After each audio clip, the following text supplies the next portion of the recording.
আমি সজীব জয় বলছি।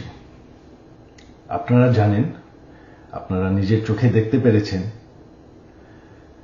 যে জাতির জনক, জাতির পিতা বঙ্গবন্ধুর বাসা, সেই ঐতিহাসিক ৩২ নম্বরকে পুড়িয়ে ফেলা হয়েছে। এই প্রটেস্টার তো বলবো না, এই মব জাতির পিতার বাসাকে পুড়িয়ে ফেলায়।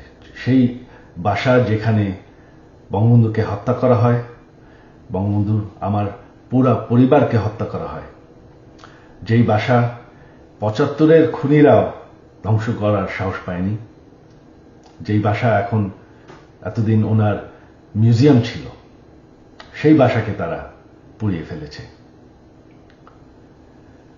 বঙ্গবন্ধু একটি দলীয় বিষয় না, বঙ্গবন্ধু হচ্ছেন জাতির পিতা। বঙ্গবন্ধু না থাকলে আজকে আমরা বাংলাদেশ হতাম না, আজকে আমরা পাকিস্তান হয়ে থাকতাম।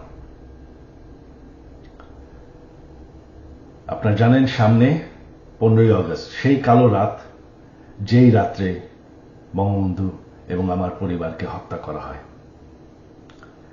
আমার আহ্বান বাঙালি জাতির কাছে যে আপনারা যদি স্বাধীনতার চেতনায় বিশ্বাস করেন, আপনারা যদি বাংলাদেশকে ভালোবাসেন, আর এই যে বাংলাদেশে বাস করছেন, এটাকে মেনে নেন যে বঙ্গবন্ধু আপনাদেরকে স্বাধীনতা দিয়েছে, আমাদেরকে স্বাধীনতা দিয়েছে।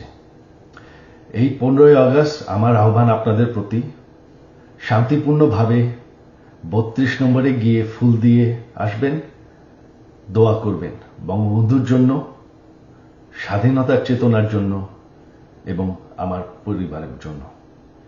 এই হলো আমার আহ্বান আপনাদের প্রতি। ধন্যবাদ।